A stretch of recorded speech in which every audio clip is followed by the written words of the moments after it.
The U.S. is adding dozens of AI-related Chinese tech companies to an export blacklist that prevents American firms from supplying them without special government permits. The first such effort under this new Trump White House. Meantime, some new concerns today about Nvidia's business in China. With all of that, we turn to Christina Partsinevelos. Morning, Christina.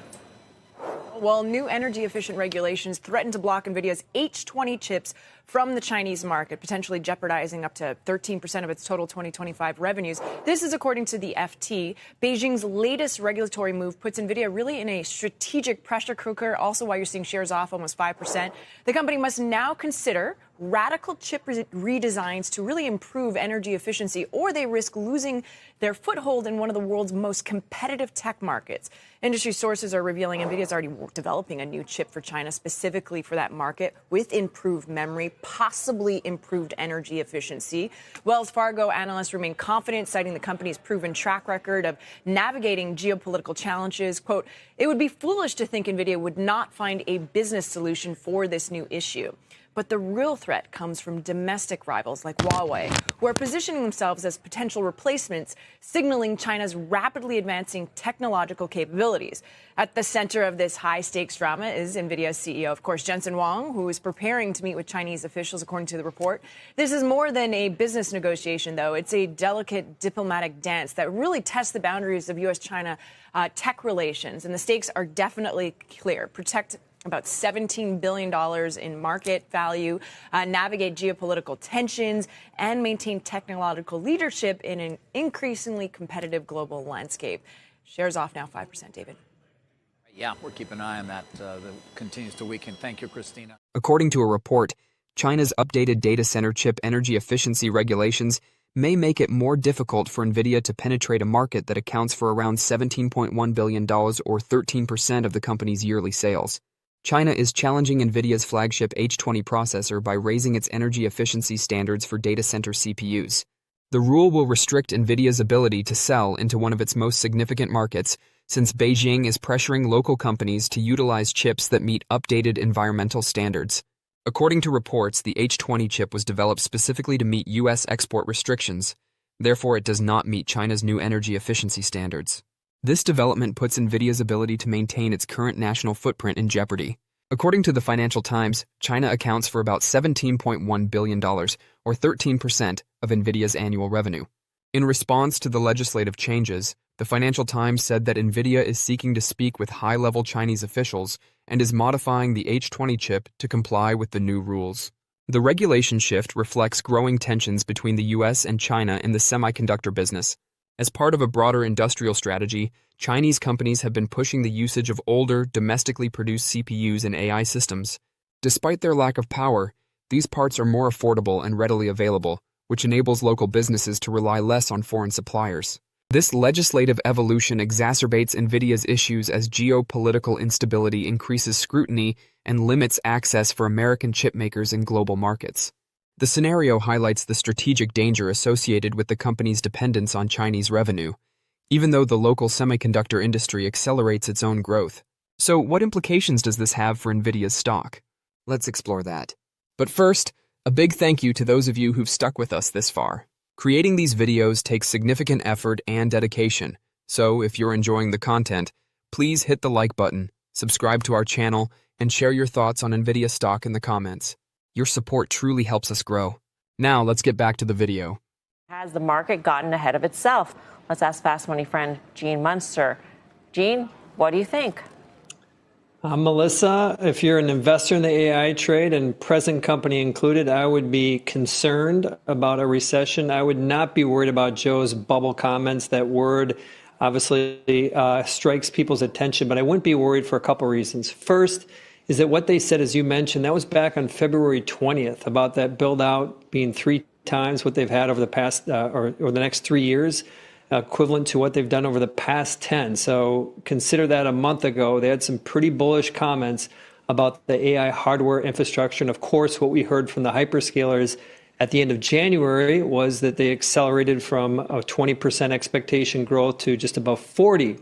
Now, in the world of AI, a month is a lifetime. And so you can build the case that despite what Alibaba said a month ago, maybe things have changed. And so what do we know? Micron's the only company that's reported. despite their stock being down on margin guidance, they raised guidance by just under 4% for for the calendar year here. And so that's kind of the fundamental piece. But I actually think there's a bigger force in play here that gives me confidence about where the AI trade is. And this is not a race about the hardware build out. It's not about building an AI hardware infrastructure to power today's chatbots and tomorrow's agentic bots. This is a race, and this is what the hyperscalers are thinking. This is a race to get to artificial general intelligence. And we're probably 3 years away from that. That's the game that they're playing. They don't care about what the demand is for these applications 1-2 years down the road. They want to get to general intelligence, because at that point, you have exponential value that gets unlocked, and there is winner take most as they race towards that goal. And so as long as that target is on the horizon, I think you're going to see some magnificent spending from the Mag 7 on the AI hardware piece.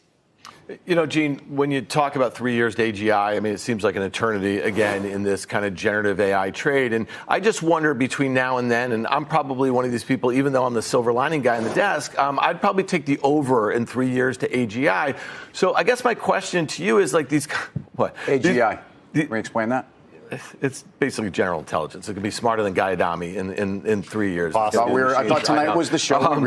We should. But Gene, help us think about like what might happen on that way to AGI if we do have a recession, if we don't find the use cases anytime soon. I mean, these companies have to be somewhat responsive to shareholder demands. And at some point, and we learned this from their earnings just a few weeks ago, when you saw revenue deceleration and you saw these companies stick to those, CapEx numbers, shareholders didn't like it. And they all went down 20% in a straight line.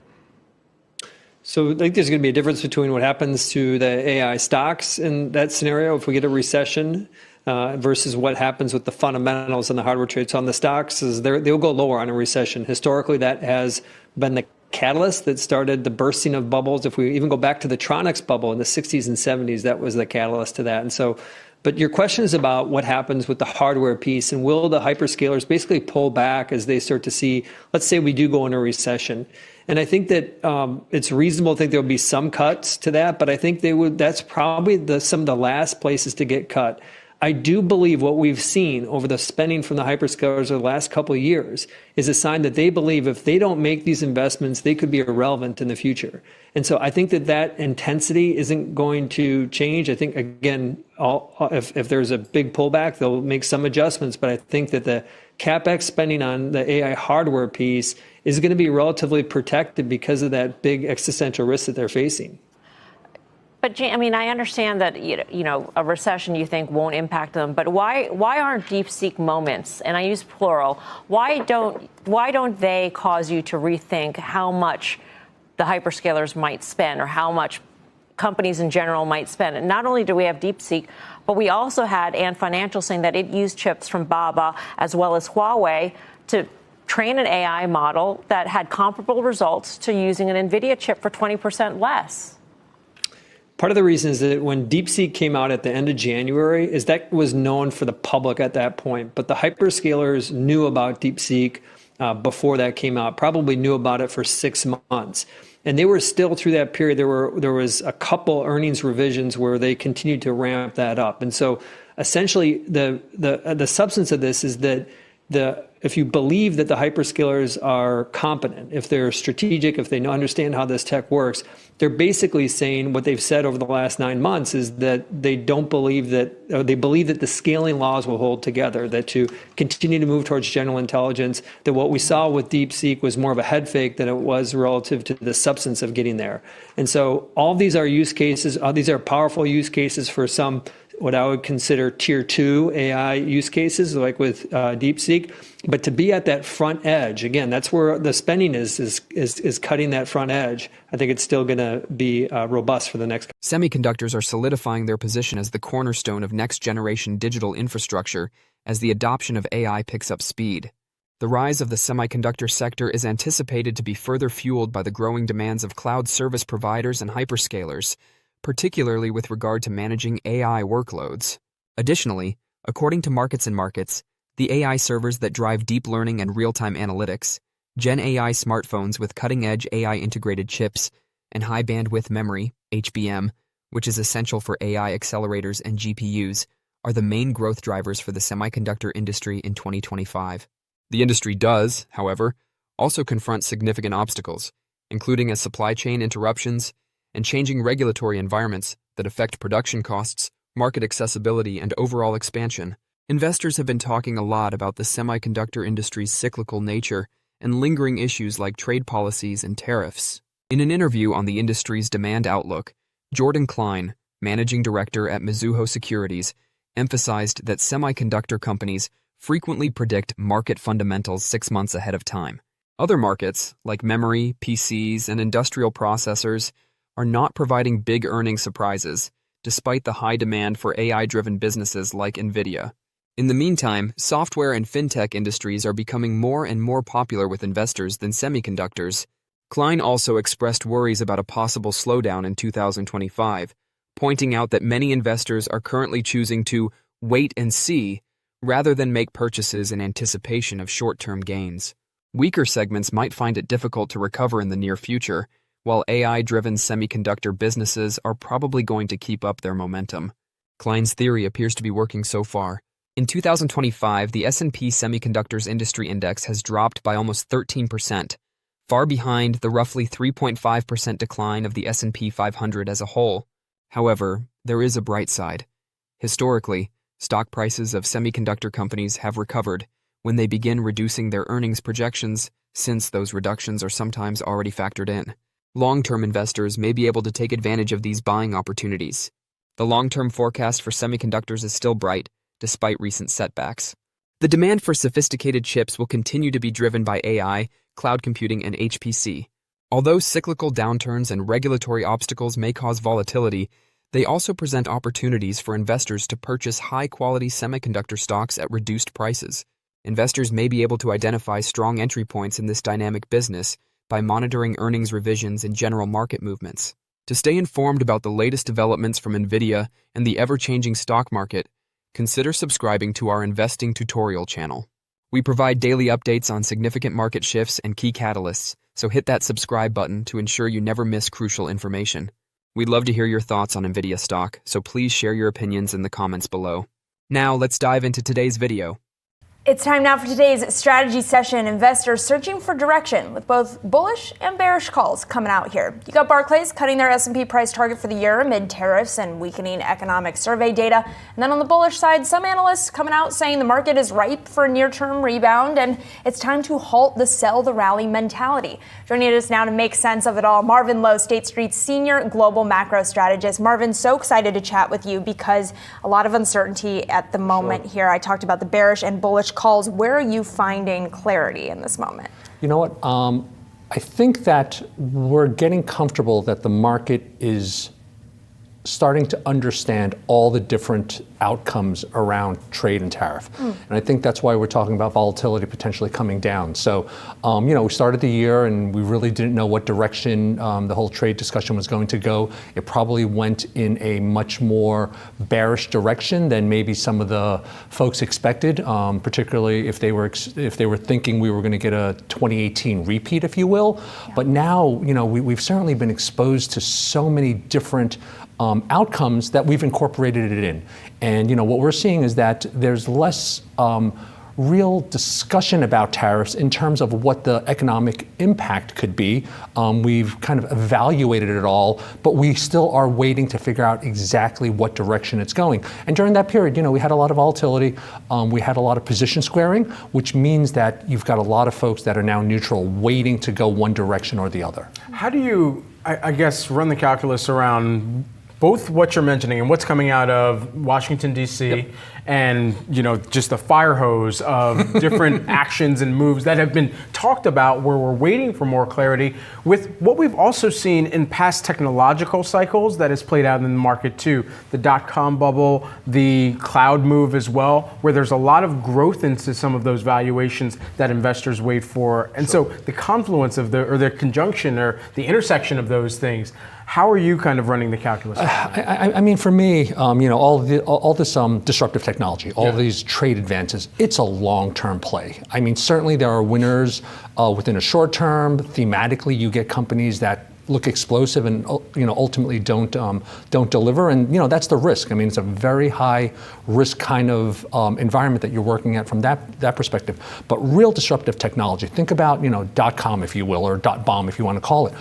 .bomb resulted in these companies which are oligopolies, monopolies that are ultimately not going away. So AI has a lot of promise. There's a lot of valuations associated with it, but realize that we're still in the early innings of that discussion. And if you believe it, there's going to be significant companies that emerge from that. Is now a moment then to be buying companies that you believe in, regardless of the volatility? Is now a moment to buy Nvidia because you believe in Jensen Huang, regardless of what happens with tariffs? You know what? I might not be aggressive in buying, but I certainly have not been selling during this period. I do believe in these business models that personally I've spent time trying to understand, and it's a long game when you talk about that type of investment thesis. I'm just curious, I want to follow up on that because you talked about how we're starting to get this kind of tight trading range where investors you're not seeing whales coming in to sell, to short sell, or to buy necessarily. Yeah. Can you provide a little bit more color on that and why then, why do we go up then? You know what I mean? Why have we been up the last 3 days? Yeah, so everyone has various data points that they kind of lean into. Certainly there's been a lot of position squaring. We've kind of seen that in the futures market. Within State Street, we have our own data kind of around what we call institutional information around positioning. That has certainly shown a bit of position squaring. I'm pretty comfortable saying that if you were very overweight or even underweight, you've kind of gotten to neutral. And we could talk about it from the dollar perspective. We could talk about it from tech exposure perspective. Once you get there, you are in a position to really figure out where that dry powder should go once you get more comfortable that you can model cash flows. I mean, analysts, the market, what we're trying to do is get some clarity around where cash flows are going. And right now, that's really, really hard. It hasn't become easier, but at least we're no longer exposed one way or the other. In terms of why the market, continues to creep up, it's because there is still a lot of liquidity in the system that's got to go someplace. And, it's somewhat telling that the last couple of days when things calmed down a little bit, it went back into names that we became very, very familiar with. It's what we know. We understand what quality growth is in the United States. We certainly had a reason to look at Europe in a different way. Their equity markets are outperforming the US by 15%. That's a massive number when you think about it. So there are stories thematically that are easier to get your hands around, even in this environment of extreme uncertainty. And that uncertainty extends to the Fed too. What we heard from the Fed is that they know as little as we know on a day-to-day basis. Mm-hmm. And so all these things considered, as we kind of set up this next earnings season as well, what is the grade that perhaps you'd give the last earnings season, and then how does that set up the core themes that you think will emerge going into this earnings season? Yeah, I mean, it definitely is how companies are approaching their capital budgets, their personnel budgets in this environment of uncertainty. So, it's one thing for me to talk about market uncertainty and, I just move by the sidelines and kind of wait for a little bit more clarity before, I make a recommendation around investments. Companies are actually needing to put capital to work over the long term, how many people they need, how much capital budgeting they ultimately are willing to commit. That view becomes important as they need to ultimately come to a conclusion. So I'm looking at it from that perspective. Earnings this season, they look fine for the most part. So far, when we kind of look at whether it's the first quarter or 25 expectations, they're solid still. And they kind of speak to American corporations that are global in nature that have a handle on their business model, but really getting a sense of, okay, how are they going to approach what's coming out of the White House, and then what other parts of either the globe and or other companies get affected by that view. Nvidia is a pioneer in the development and manufacturing of AI-powered hardware and software, graphics processing units, GPUs, and system-on-a-chip, SoC technologies. The company's GPUs constitute the foundation of data center infrastructure all around the world, and are crucial to high-performance computing, AI training, and inference. Its state-of-the-art technology keeps pushing the boundaries of deep learning, artificial intelligence, and data analytics, further solidifying the company's crucial role in influencing next-generation computing. Analysts expressed optimism on Nvidia's development prospects after the company hosted its GTC AI conference from March 17, 2021. A plan for the company's upcoming 3 product generations was revealed, each of which offers notable performance enhancements. Additionally, it predicted that data center revenue would increase significantly, reaching at least $450 billion by 2028, driven by $1 trillion in capital expenditures, more than twice the $200 billion anticipated in 2025. In a March 20th research, Mizuho Securities analyst Vijay Rakesh, encouraged by the same confidence, reiterated a buy rating on the company with a price target of $168, pointing to its excellent market positioning and growth potential. According to the analyst, the company's GTC conference demonstrated its leadership in AI software and hardware, as well as a sound growth strategy, with a focus on data centers. It is anticipated that major product launches, such as the Vera Rubin Ultra and Feynman, will result in notable performance improvements. Strong revenue prospects are indicated by agreements with large providers and strong cloud orders, which are expected to double by 2025. Innovations like Spectrum X and Quantum X, which solidify Nvidia's leadership in AI, enterprise solutions, and robotics, and position the company for long-term development, further excited the analyst. Don't forget to share your thoughts and experiences in the comments below. Your input helps create a more knowledgeable community where we can all learn and grow together in the world of investing. Stay up to date with the latest market trends, insights, and key updates by subscribing to Investing Tutorial. We're here to help you make smarter investment decisions and stay ahead of the curve. Let's get into the technicals. Let's look at the chart. S&P 500, you're looking at a breadth measurement similar to what Willie was with the number of companies above their 200 DMA, right? Yeah, and I want to compliment what he was actually kind of talking about. If you kind of look under the hood, you are seeing breadth expansion in some sense, and you actually see that today. We have a little bit more of a defensive positioning, but we also are seeing, for the most part, around 68% of stocks in the green here today. So that's actually pretty good. You're trying to see a little bit of a bounce back of the amount of stocks that are above the 200-day moving average. We did hit a fairly low level at around 38% around a week ago, 2 weeks ago, and now we have rebounded, and that rebound is also coinciding with equities moving higher as well. So this rebound is not so much, it's not really as concentrated as maybe the price action for the S&P 500 kind of signals here, but we really want to try to get back to that 55%, 60% level. That kind of gives you a little bit of that all clear. And this 5-year weekly chart kind of shows you that we could have even bigger drawdowns. But usually when we have aggressive and very quick drawdowns, and we have these very swift reversals as well, that usually is also a bottoming pattern. I would say we would know if we did bottom here, if we had 60% of the stocks in the S&P 500 over the 200-day, that would probably be another all clear signal that maybe we could go back and at least test all-time highs. Maybe not get through, but test them. Okay. Like that you're getting the higher lows on there as well, which is what Willie was pointing out too. So I like the context and then that kind of short-term little pop there in the participation. I mean, these things look pretty good. We're just, hey, here we go. Actually, we're picking up the pace.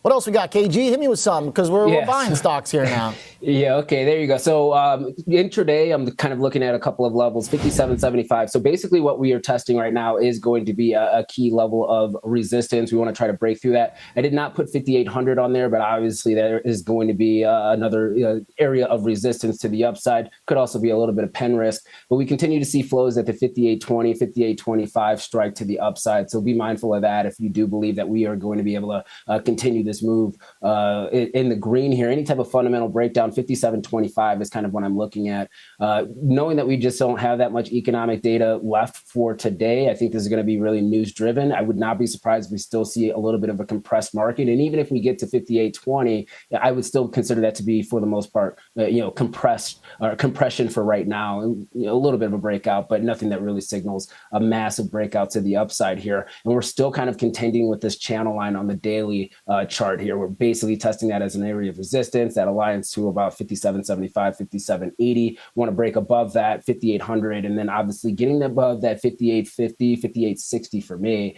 is kind of that halfback signal one, meaning high to low, 50% retracement to the upside.